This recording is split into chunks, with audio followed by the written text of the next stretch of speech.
ਸਤਿ ਸ਼੍ਰੀ ਅਕਾਲ ਜੀ, ਮੈਂ ਯੋਗੇਸ਼ ਗੁਰਨਾ ਤੇ ਤੁਸੀਂ ਦੇਖ ਰਹੇ ਹੋ ਇੰਡੋਜ਼ ਟੀਵੀ ਆਸਟ੍ਰੇਲੀਆ। ਸੋ ਜਿੱਦਾਂ ਕਿ ਤੁਸੀਂ ਜਾਣਦੇ ਹੋ ਕਿ ਇੰਡੋਜ਼ ਟੀਵੀ ਦੇ ਸਾਡੇ ਇਸ ਪ੍ਰੋਗਰਾਮ ਦੇ ਵਿੱਚ ਸਾਡੀ ਹਮੇਸ਼ਾ ਕੋਸ਼ਿਸ਼ ਹੁੰਦੀ ਹੈ ਕਿ ਉਹਨਾਂ ਸ਼ਖਸੀਅਤਾਂ ਨੂੰ ਤੁਹਾਡੇ ਰੂਬਰੂ ਕਰੀਏ ਜਿਨ੍ਹਾਂ ਨੇ ਆਪਣੀ ਜ਼ਿੰਦਗੀ ਦੇ ਵਿੱਚ ਬਹੁਤ ਵੱਡੇ ਮੁਕਾਮ ਹਾਸਲ ਕੀਤੇ ਨੇ ਤੇ ਬਹੁਤ ਸੋਹਣੀਆਂ ਚੀਜ਼ਾਂ ਉਹਨਾਂ ਦੇ ਥਰੂ, ਉਹਨਾਂ ਦੇ ਰਾਹੀਂ ਸਾਨੂੰ ਸਾਰਿਆਂ ਨੂੰ ਮਿਲੀਆਂ ਨੇ।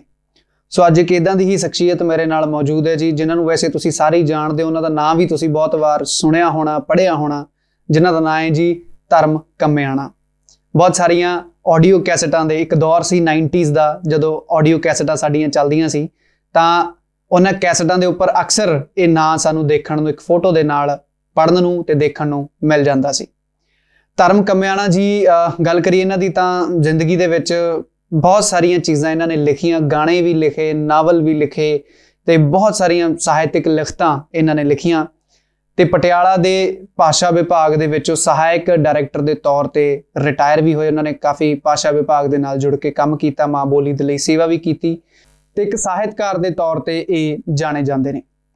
ਸੋ ਬਹੁਤ ਸਾਰੇ ਵੱਡੇ ਜਿਹੜੇ ਕਲਾਕਾਰ ਹੋਏ ਨੇ ਸਾਡੇ ਪੰਜਾਬ ਦੇ, ਜਿੱਦਾਂ ਕਿ ਸਰਦੂਲ ਸਿਕੰਦਰ ਸਾਹਿਬ ਹੋਏ ਨੇ, ਹੰਸਰਾਜ ਹੰਸ ਜੀ ਹੋਏ ਨੇ, ਦਿਲਸ਼ਾਦ ਅਖਤਰ ਹੋਏ ਨੇ, ਦਵਿੰਦਰ ਕੋਹਿਨੂਰ ਹੋਏ ਨੇ, ਮੁਹੰਮਦ ਸਦੀਕ, ਰਣਜੀਤ ਕੌਰ, ਇਹਨਾਂ ਸਾਰਿਆਂ ਨੇ ਇਹਨਾਂ ਦੀ ਕਲਮ ਚੋਂ ਨਿਕਲੇ ਹੋਏ ਗਾਣੇ ਗਾਏ ਤੇ ਹੋਰ ਵੀ ਬਹੁਤ ਸਾਰੇ ਸਿੰਗਰ ਨੇ। ਫਹਿਰਿਸਤ ਬਹੁਤ ਲੰਬੀ ਹੈ ਬਟ ਮੈਂ ਤੁਹਾਨੂੰ ਸ਼ਾਰਟ 'ਚ ਕੁਝ ਖਾਸ ਨਾਮ ਦੱਸ ਦਿੱਤੇ ਨੇ।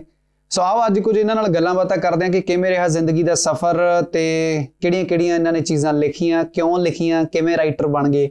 ਸੋ ਇਹ ਸਾਰੀਆਂ ਚੀਜ਼ਾਂ ਇਹਨਾਂ ਨਾਲ ਅੱਜ ਆਪਾਂ ਸਾਂਝੀਆਂ ਕਰਦੇ ਹਾਂ ਇੰਡੋਜ਼ ਟੀਵੀ ਆਸਟ੍ਰੇਲੀਆ ਤੇ। ਸਤਿ ਸ਼੍ਰੀ ਅਕਾਲ ਸਰ, ਸਵਾਗਤ ਹੈ। ਸਤਿ ਸ਼੍ਰੀ ਅਕਾਲ। ਅੱਛਾ ਸਰ, ਪਹਿਲਾ ਸਵਾਲ ਮੇਰਾ ਇਹੀ ਆ, ਤੁਸੀਂ ਹਰ ਤਰ੍ਹਾਂ ਦੀ ਲਿਖਤ ਲਿਖੀ ਆ, ਨਾਵਲ ਵੀ ਲਿਖੇ ਨੇ, ਕਵਿਤਾਵਾਂ ਵੀ ਲਿਖੀਆਂ, ਗਾਣੇ ਵੀ ਲਿਖੇ। ਅਕਸਰ ਮੈਂ ਇੱਕ ਚੀਜ਼ ਜਿਹੜੀ ਹਮੇਸ਼ਾ ਦੇਖਦਾ ਕਿ ਜਿਹੜੇ ਗਾਣੇ ਲਿਖਦੇ ਨੇ ਉਹ ਨਾਵਲ ਜਾਂ ਸਾਹਿਤ ਤੋਂ ਬਹੁਤ ਦੂਰ ਹੁੰਦੇ ਨੇ, ਉਹਨਾਂ ਨੂੰ ਏਦਾਂ ਹੁੰਦਾ ਵੀ ਅਸੀਂ ਤਾਂ ਗਾਣੇ ਹੀ ਲਿਖਣੇ ਨੇ। ਇਹ ਤੁਹਾਡਾ ਫਿਰ ਇੱਧਰ ਦੋਵੇਂ ਪਾਸੇ ਝੁਕਾ ਕਿਵੇਂ ਹੋ ਗਿਆ? ਦੇਖੋ ਜੀ, ਇਹ ਇਸ ਤਰ੍ਹਾਂ ਸਮਝ ਸਕਦੇ ਹਾਂ ਆਪਾਂ ਵੀ ਅੱਜ ਜਦੋਂ ਆਪਾਂ ਕੁਝ ਡਾਕਟਰਾਂ ਨੂੰ ਦੇਖਦੇ ਹਾਂ ਵੀ ਇਹ ENT ਦਾ ਡਾਕਟਰ ਆ, ਇਹ ਸਕਿਨ ਦਾ ਡਾਕਟਰ ਆ, ਠੀਕ ਹੈ ਨਾ, ਤੇ ਪਰ ਪਹਿਲੇ ਸਮਿਆਂ 'ਚ ਡਾਕਟਰ ਹੁੰਦੇ ਸੀ, ਉਹ ਸਾਰਿਆਂ ਕਾਸਿਆਂ ਦਾ, ਸਾਰੀਆਂ ਬਿਮਾਰੀਆਂ ਦਾ ਇਲਾਜ ਇਕੱਲੇ ਕਰ ਲੈਂਦੇ ਸੀਗੇ। ਉਹਨਾਂ ਨੂੰ ਹਰ ਤਰ੍ਹਾਂ ਦਾ ਗਿਆਨ ਹੁੰਦਾ ਸੀ। ਤੁਸੀਂ ਇਹ ਸਮਝ ਲਓ ਵੀ ਮੈਂ ਉਹ ਪੁਰਾਣੇ ਸਮੇਂ ਦੇ ਡਾਕਟਰਾਂ ਵਾਂਗ ਹੀ ਹਾਂ। ਮੇਰੇ ਲਈ ਸਭ ਕੁਝ ਸਾਹਿਤ ਆ। ਤੁਸੀਂ ਜੋ ਤੁਹਾਡੇ ਹਾਵ ਭਾਵ ਆ, ਤੁਸੀਂ ਉਹਨਾਂ ਨੂੰ ਦੇਖਣਾ ਕਿ ਇਹਨਾਂ ਦਾ ਪ੍ਰਗਟਾਵਾ ਕਿਸ ਰੂਪ ਵਿੱਚ ਕੀਤਾ ਜਾ ਸਕਦਾ। ਮੁੱਢਲੇ ਤੌਰ ਤੇ ਬਚਪਨ 'ਚ ਮੈਨੂੰ ਗੀਤ ਚੰਗੇ ਲੱਗਦੇ ਸੀ, ਜਦੋਂ ਲਾਊਡ ਸਪੀਕਰਾਂ 'ਚ ਵਿਆਹ ਸ਼ਾਦੀ 'ਚ ਵੱਜਦੇ ਸੀ ਤੇ ਮੇਰੇ ਮਨ 'ਚ ਵੀ ਆਇਆ ਕਿ ਮੈਂ ਗੀਤ ਲਿਖਾਂ ਜੀ, ਠੀਕ ਹੈ ਨਾ। ਉਹ ਗੀਤਾਂ ਦੇ ਵਿੱਚ ਤੜਕੇ ਉੱਠ ਕੇ ਹਾਲਤੂ ਜੋੜਦਾ, ਹੱਥ ਵਿੱਚ ਫੜੇ ਪੁਰਾਣੀ ਵੇ ਤੇਰੀ ਬੰਬੀ ਦਾ ਚਾਂਦੀ ਵਰਗਾ ਪਾਣੀ, ਇਹੋ ਜਿਹੇ ਗੀਤ ਮੈਂ 5ਵੀਂ ਤੋਂ ਪਹਿਲਾਂ ਹੀ ਲਿਖ ਲਏ ਸੀਗੇ। ਕੀ ਬਾਤ ਹੈ ਜੀ, ਕੀ ਬਾਤ ਹੈ। ਬਾਅਦ ਵਿੱਚ ਜਦੋਂ ਮੈਂ 9ਵੀਂ 10ਵੀਂ ਤੱਕ ਪਹੁੰਚਿਆ, ਉਦੋਂ ਮੈਂ ਮਾਰਕਸਵਾਦੀ ਸਾਹਿਤ ਕਾਫੀ ਪੜ੍ਹਿਆ ਜੀ। ਮੈਂ ਜਾਣਿਆ ਵੀ ਕੋਈ ਬੇਵਫਾਈ ਜੇ ਕਰਦਾ ਹੈ ਤੇ ਬੇਵਫਾਈ ਦੇ ਪਿੱਛੇ ਇੱਕ ਪੂਰੇ ਦਾ ਪੂਰਾ ਢਾਂਚਾ ਖੜਾ ਹੁੰਦਾ, ਵਿਅਕਤੀ ਨਹੀਂ ਹੁੰਦਾ। ਉਹ ਫਿਰ ਮੇਰੇ ਮਨ 'ਚ ਆਇਆ ਵੀ ਬੇਵਫਾ ਹੈ ਅਸਲ ਵਿੱਚ ਸੋਨੇ ਰੰਗੀ ਰੁੱਤ, ਐਵੇਂ ਹੀ ਨਾ ਬਦਨਾਮ ਹੈ ਤੇਰੇ ਪਿਆਰ ਦਾ। ਕੀ ਬਾਤ। ਜਾਂ ਇਹ ਵੀ ਸ਼ਾਇਰੀ ਦਾ ਕੀ ਫਰਜ਼ ਆ, ਹਨੇਰਾ ਮਿਟਾਉਣ ਵਾਸਤੇ ਮੇਰੇ ਯੁੱਗ ਦੇ ਕਵੀਓ, ਲੋਕਾਂ ਨੂੰ ਲੈ ਕੇ ਚੱਲੀਏ ਚਾਨਣ ਦੇ ਬੂਹੇ ਦੀ। ਮੈਂ ਇਸ ਤਰ੍ਹਾਂ ਦੇ ਮਕਸਦ ਨੂੰ ਸਮਝਣ ਲੱਗ ਪਿਆ। ਫਿਰ ਮੇਰੀ ਇਸ ਤਰ੍ਹਾਂ ਦੇ ਪਹਿਲਾਂ ਮੇਰੀਆਂ ਕਿਤਾਬ ਛਪੀ ਸੀ 1978 'ਚ, ਸੂੜਾ ਵਿੰਨੇ ਫੁੱਲ, ਫਿਰ ਪੂਜਾ, ਫਿਰ ਸਾਹਿਬਾ ਕਾਵਨਾਟ ਛਪਿਆ, ਜਿਹਦੇ ਵਿੱਚ ਇਹ ਸਾਹਿਬਾ ਕਾਵਨਾਟ 80 'ਚ ਛਪਿਆ। ਇਹ 'ਚ ਮਿਰਜ਼ਾ ਸਾਹਿਬਾਂ ਦੀ ਕਹਾਣੀ ਨੂੰ ਮੈਂ ਨਵੇਂ ਆਈਡੀਏ ਤੋਂ ਚਿਤਰਿਆ ਸੀ ਜੀ।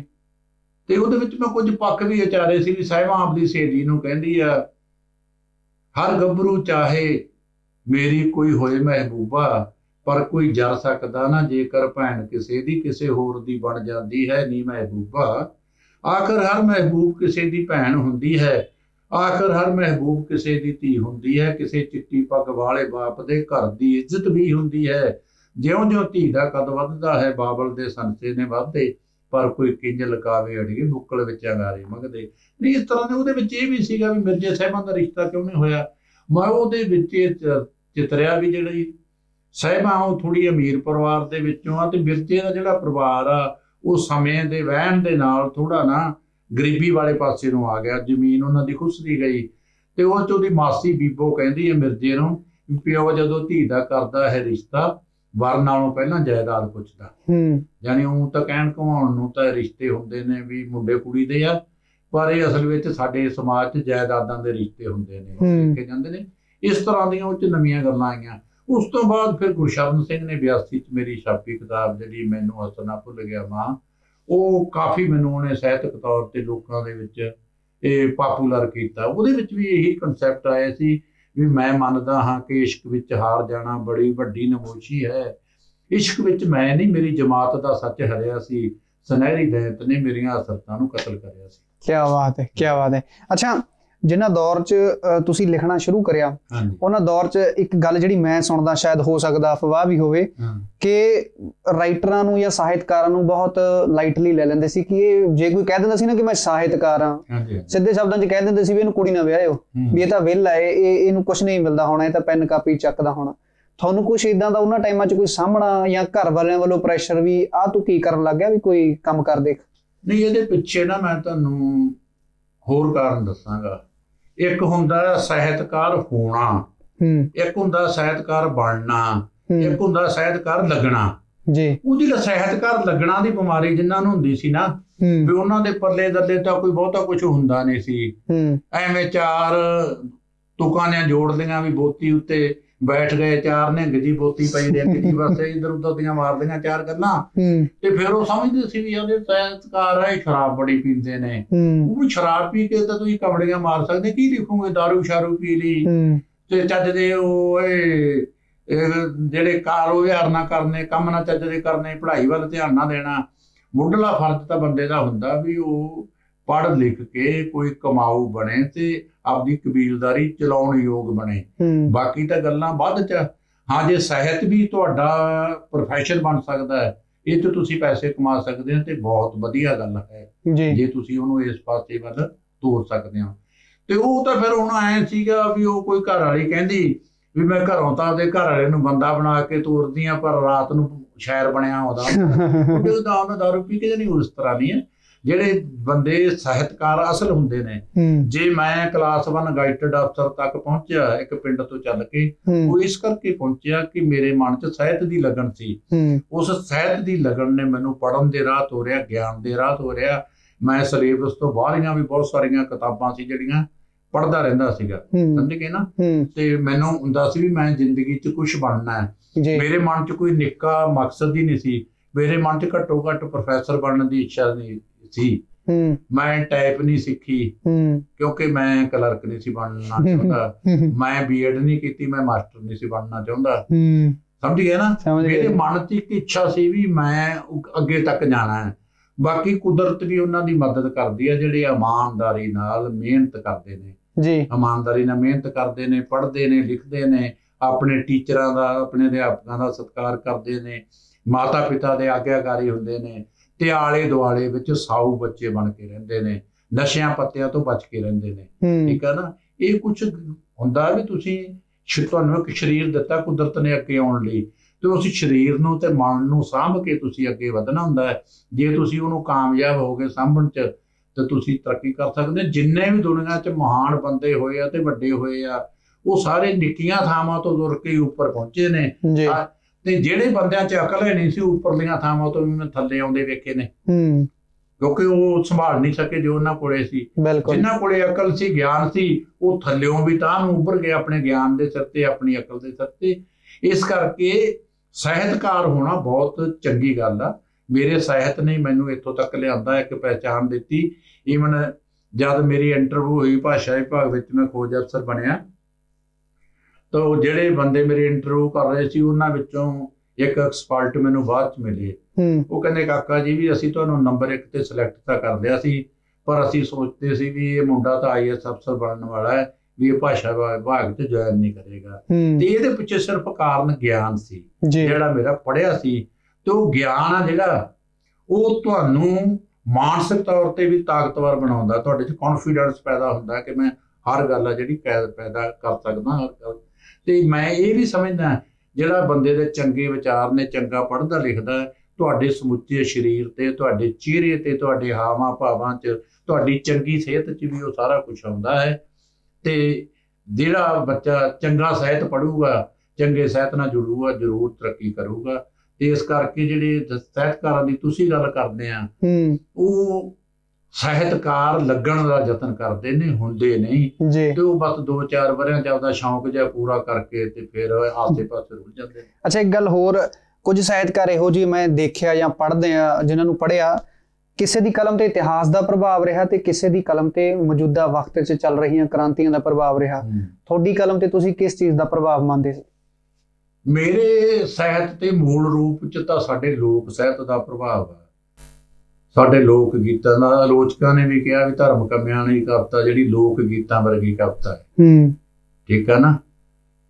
ਤੇ ਉਹਦੇ ਵਿੱਚ ਲੋਕ ਗੀਤਾਂ ਵਰਗੀਆਂ ਜਿਹੜੀਆਂ ਗੱਲਾਂ ਵੀ ਨੇ, ਦੁੱਲਾ ਪਿੰਡੀਆਂ ਤੁਰ ਪਿਆ ਹੈ ਤੇ ਮੌਤ ਵੀ ਕਹਿੰਦੇ ਅੱਗੇ ਖੜੀ ਹੈ, ਪਰ ਇਹ ਜ਼ਰੂਰੀ ਨਹੀਂ ਕਿ ਹਰ ਵਾਰੀ ਮੌਤ ਹੀ ਜਿੱਤੇ। ਜਿੱਤ ਤਾਂ ਦੁੱਲੇ ਦੀ ਵੀ ਲਿਖੀ ਹੈ ਇਤਿਹਾਸ ਦੇ ਕਿਸੇ ਪੰਨੇ ਤੇ। ਕੀ ਬਾਤ ਹੈ। ਯਾਨੀ ਉਹ ਲੋਕ ਗੀਤ ਸਾਹਿਤ ਆ ਜਿਹੜਾ, ਉਹਨੂੰ ਮੈਂ ਦੂਜੇ ਪਾਸੇ ਨੂੰ ਲੈ ਕੇ ਤੁਰਦਾ ਵੀ, ਉਹਨੂੰ ਸਮਾਜ ਦਾ ਜਿਹੜਾ ਪ੍ਰਗਤੀਸ਼ੀਲ ਵਰਤਾਰਾ ਉਹਦੇ ਪਾਸੇ ਲੈ ਕੇ ਆਈਏ। ਬਾਕੀ ਸਾਡੇ ਲੋਕ ਸਾਹਿਤ 'ਚ ਬੜੀਆਂ ਚੰਗੀਆਂ ਗੱਲਾਂ ਪਈਆਂ। ਸਾਡੀ ਜਿਹੜੀ ਗੁਰਬਾਣੀ ਹੈ ਉਹ ਸਾਨੂੰ ਚੰਗੇ ਸਾਹਿਤ ਨਾਲ ਜੋੜਦੀ ਹੈ। ਗੁਰੂ ਨਾਨਕ ਸਾਹਿਬ ਕਹਿੰਦੇ ਆ, ਨੀਚੀ ਅੰਦਰ ਨੀਚ ਜਾਤ, ਨੀਚੀ ਹੋਂ ਅਤ ਨੀਚ, ਨਾਨਕ ਤਿਨ ਕੇ ਸੰਗ ਸਾਥ, ਵੱਡਿਆਂ ਸਿਉ ਕਿਆ ਰੀਸ। ਉਹਨਾਂ ਨੇ ਉੱਥੇ ਸਾਡੇ ਸਾਹਿਤ ਦਾ ਇਹ ਬੰਨ ਦਿੱਤਾ ਵੀ ਭਾਈ ਅਸੀਂ ਆਮ ਗਰੀਬ ਲੋਕਾਂ ਦੀ ਗੱਲ ਕਰਨੀ ਆ, ਉਹਨਾਂ ਨਾਲ ਤੁਰਨਾ ਹੈ। ਇਹ ਧਨੀਆਂ ਨਾਲ ਸਾਡਾ ਕੋਈ ਵੀ ਵਾਹ ਵਾਸਤਾ ਨਹੀਂ ਹੋਣਾ ਚਾਹੀਦਾ। ਚੰਗਾ ਸਾਹਿਤ ਆਮ ਆਦਮੀ ਦੀ ਗੱਲ ਕਰਦਾ ਹੈ। ਪਾਪਾਂ ਬਾਝ ਨਾ ਹੋਏ ਇਕੱਠੀ, ਮੋਇਆ ਸਾਥ ਨਾ ਜਾਈ। ਵੀ ਜਿਹੜੀ ਮਾਇਆ ਇਹਦੇ ਪਿੱਛੇ ਪਾਪਾਂ ਨਾਲ ਹੀ ਇਕੱਠੀ ਹੁੰਦੀ ਹੈ ਤੇ ਮੋਇਆ ਨਾਲ ਨਹੀਂ ਜਾਣੀ। ਕਿਉਂ ਇਹਦੇ ਪਿੱਛੇ ਭੱਜੇ ਫਿਰਦੇ ਆ? ਉਹਨਾਂ ਨੇ ਬੜੇ ਸੋਹਣੇ ਢੰਗ ਨਾਲ ਸਾਨੂੰ ਗੱਲਾਂ ਸਮਝਾਈਆਂ। ਜੇ ਉਹਦੇ ਤੇ ਚੱਲੀਏ, ਪਰ ਜੇ ਅਸੀਂ ਹੁਣ ਇਕੱਲੀ ਬਾਣੀ ਸੁਣ ਕੇ ਇੱਧਰੋਂ ਸੁਣੀ ਤੇ ਇੱਧਰਲੇ ਕੰਨ ਚੋਂ ਕੱਢਤੀ ਤੇ ਉਹਦੇ ਨਾਲ ਨਹੀਂ ਗੱਲ ਬਣਦੀ। ਜੇ ਅਸੀਂ ਗੁਰੂ ਸਾਹਿਬ ਦੀ ਬਾਣੀ ਨੂੰ ਅਪਣਾਈਏ, ਆਪਦੇ ਮਨ 'ਚ ਵਸਾਈਏ, ਤਾਂ ਅਸੀਂ ਬਹੁਤ ਵਧੀਆ ਮਨੁੱਖ ਬਣ ਸਕਦੇ, ਬੜਾ ਚੰਗਾ ਸਮਾਜ ਸਿਰਜਣ ਦੇ ਰਾਹ ਤੁਰ ਸਕਦੇ। 80 ਦੇ ਦਹਾਕੇ ਦੀ ਆਪਾਂ ਗੱਲ ਕਰੀਏ ਤਾਂ ਤੁਹਾਡੀਆਂ ਉਸ ਟਾਈਮ ਜਿਹੜੀਆਂ ਫਿਲਮਾਂ ਆਈਆਂ, ਤੁਹਾਡੇ ਕੁਝ ਗਾਣੇ ਉਹਨਾਂ ਫਿਲਮਾਂ 'ਚ ਕਾਫੀ ਜ਼ਿਆਦਾ ਮਕਬੂਲ ਹੋਏ, ਰੋਮਾਂਟਿਕ ਗਾਣੇ ਵੀ ਤੁਹਾਡੇ ਕਾਫੀ ਹਿੱਟ ਹੋਏ। ਇਹ ਰੋਮਾਂਟਿਕ ਮੂਡ ਫਿਰ ਕਿਵੇਂ ਬਣਿਆ ਤੁਹਾਡਾ? ਕਿਉਂਕਿ ਤੁਹਾਡੀ ਜਿਹੜੀ ਮੈਂ ਲਿਖਤਾਂ ਜੋ ਮੈਂ ਪੜ੍ਹੀਆਂ ਨੇ ਉਹਦੇ ਵਿੱਚ ਥੋੜਾ ਜਿਹਾ ਮਾਰਕਸਵਾਦ ਮੈਂ ਦੇਖਦਾ ਹਾਂ। ਤੇ ਫਿਰ ਇਹ ਰੋਮਾਂਟਿਕ ਗਾਣੇ ਉਹੋ ਜਿਹੀ ਸੋਚ ਕਿਵੇਂ ਹੋ ਗਈ ਕਿ ਤੁਸੀਂ ਬੜੇ ਅੱਛੇ ਕਲਾਕਾਰਾਂ ਦੇ ਉੱਪਰੋਂ ਫਿਲਮਾਏ ਵੀ ਗਏ, ਗਾਣੇ ਹਿੱਟ ਵੀ ਹੋਏ? ਨਹੀਂ, ਅਸਲ ਵਿੱਚ ਦੇਖੋ, ਰੋਮਾਂਸ ਵਾਲੀ ਜਿਹੜੀ ਪ੍ਰਵਿਰਤੀ ਉਹ ਹਰੇਕ ਮਨੁੱਖ ਦੇ ਵਿੱਚ ਹੀ ਹੁੰਦੀ ਆ। ਮੈਂ ਕੋਈ ਸੰਤ ਤਾਂ ਹਾਂ ਨਹੀਂ ਜੀ, ਰੋਮਾਂਸ ਦੀ ਪ੍ਰਵਿਰਤੀ ਤਾਂ ਮੇਰੇ ਵਿੱਚ ਵੀ ਆ। ਪਰ ਕੁਝ ਲੋਕ ਐਸੇ ਹੁੰਦੇ ਨੇ ਜਿਹੜਾ ਉਹਦਾ ਵਿਖਾਵਾ ਕਰਦੇ ਰਹਿੰਦੇ ਨੇ, ਉਹ ਹੋਸ਼ਾਪਨ ਕਰਦੇ ਨੇ। ਠੀਕ ਆ ਨਾ, ਉਧਰ ਉਧਰ। ਪਰ ਇੱਕ ਹੁੰਦਾ ਸਹਿਜ ਪਿਆਰ। ਉਹ ਸਹਿਜ ਪਿਆਰ ਤਾਂ ਮੇਰੇ ਵਿੱਚ ਵੀ ਆ ਜੀ। ਉਹ ਵੀ ਕਿਸੇ ਸਾਥੀ ਨਾਲ ਹੁੰਦਾ ਤੁਹਾਡਾ। ਠੀਕ ਆ ਨਾ, ਉਹਨੂੰ ਤੁਸੀਂ ਜਾਣਨਾ ਹੁੰਦਾ, ਉਹਨੂੰ ਤੁਸੀਂ ਮੰਨਣਾ ਹੁੰਦਾ। ਉਹਨਾਂ ਜਾਣਨ ਮੰਨਣ ਦੇ ਜਿਹੜੇ ਪਲ ਹੁੰਦੇ, ਉਹ ਮੈਂ ਵੀ ਜਦ ਹੁਣ ਵੀ ਇਸ ਉਮਰ ਦੇ ਵਿੱਚ ਹੀ ਮੈਂ ਲਿਖਦਾ ਹਾਂ ਤਾਂ ਮੈਂ ਉਹਨਾਂ ਪਲਾਂ ਦੇ ਵਿੱਚ ਗਵਾਚ ਜਾਂਦਾ। ਠੀਕ ਹੈ ਨਾ। ਅੰਬਰ ਤੇ ਬੱਦਲ ਛਾਏ ਨੇ ਜੋ ਜ਼ੁਲਫ ਤੇਰੀ ਦੇ ਘੇਰੇ ਨੀ, ਕੁਦਰਤ ਨੇ ਕੀਤੀਆਂ ਨੇ ਨਕਲਾਂ ਤੇਰੇ ਹਾਰ ਚੰਗਾਰ ਦੀਆਂ, ਆ ਨੀ ਸੋਹਣੀਆਂ ਕਰ ਲਈਏ ਤੂੰ ਗੱਲਾਂ ਪਿਆ। ਕੀ ਬਾਤ ਹੈ ਜੀ। ਉਹ ਜਿਹੜਾ ਸਾਰਾ ਕੁਝ ਨਾ ਉਹ ਤੁਹਾਡੇ ਮਨ ਦੇ ਵਿੱਚ ਆਪਣੇ ਆਪ ਹੀ ਆ ਜਾਂਦਾ। ਉਹ ਮੇਰੇ ਇੱਕ ਗੀਤ ਦਾ ਬਾਅਦ ਚ ਉਹ ਇੱਧਰ ਉੱਧਰ ਵੀ ਉਹਨਾਂ ਨੇ ਕਿਸੇ ਨੇ ਕਰ ਲਿਆ ਸੀ। ਉਹ ਸੀਗਾ ਵੀ ਜਿੱਧਰੋਂ ਦੀ ਤੂੰ ਲੰਘ ਜੇ ਬਿਨਾਂ ਪੀਤੀਆਂ ਵਜਨ ਲਲਕਾਰੇ। ਉਹ ਲਲਕਾਰੇ ਵਾਲੀ ਗੱਲ ਕਿਸੇ ਨੇ ਗੀਤ ਚ ਤੁਹਾਨੂੰ ਵੀ ਪਤਾ ਵਰਤ ਲਈ, ਬਾਅਦ ਚ ਕਰ ਲੈਂਦੇ ਨੇ ਇਸ ਤਰ੍ਹਾਂ ਦੀਆਂ ਗੱਲਾਂ। ਉਹ ਸਾਰੇ ਹਾਵ ਭਾਵ ਮੇਰੇ ਕੋਲ ਹੈ। ਬਾਕੀ ਇੱਕ ਜਦੋਂ ਜੇ ਤੁਸੀਂ ਕਿਸੇ ਫਿਲਮ ਲਈ ਲਿਖਣਾ ਜਾਂ ਕੁਛ, ਉਹਦੀ ਇੱਕ ਜ਼ਰੂਰਤ ਹੁੰਦੀ ਆ ਤੇ ਤੁਹਾਡੇ ਚ ਉਨੀ ਇੱਕ ਪ੍ਰਤਿਭਾ ਹੋਣੀ ਚਾਹੀਦੀ ਆ ਵੀ ਤੁਸੀਂ ਨਾ ਉੱਥੇ ਉਹਦੇ ਮੁਤਾਬਕ ਢਾਲ ਕੇ ਗੱਲ ਕਰ ਸਕੋ। ਵੀ ਜਿਹੜੀ ਉਹ ਪਾਤਰ ਨੇ ਜਾਂ ਉਹ ਫਿਲਮ ਦੀ ਜਿਹੜਾ ਸੀਕੁਐਂਸ ਹੈ ਉਹਦੀ ਮੰਗ ਕਰਦਾ ਕਿ ਉਹ ਲਿਆਉਣ। ਜਿਵੇਂ ਫਿਲਮ ਉਡੀਕਾਂ ਸਾਉਂਦੀਆਂ ਦੀ ਰਿਕਾਰਡਿੰਗ ਵੇਲੇ ਜਦੋਂ ਅਸੀਂ 1985 ਦੇ ਵਿੱਚ ਉੱਥੇ ਬੰਬੇ ਸੀਗੇ ਤੇ ਮਹਿੰਦਰਜੀਤ ਸੰਗੀਤਕਾਰ ਨੇ, ਉਹਨਾਂ ਨੇ ਕਈ ਫਿਲਮਾਂ ਦਾ ਸੰਗੀਤ ਦਿੱਤਾ ਤੇ ਚਿਤਰਾ ਸਿੰਘ ਦੇ ਉਹ ਗੁਰੂ ਨੇ। ਤੇ ਉਹਨਾਂ ਨੇ ਮੈਨੂੰ ਉੱਥੇ ਇੱਕ ਕੰਪੋਜੀਸ਼ਨ ਸੁਣਾਈ, ਕਹਿੰਦੇ ਡੰ ਡੰ ਡੰ ਡੰ ਡੰ ਡੰ ਡੰ ਡੰ ਡੰ ਡੰ ਡੰ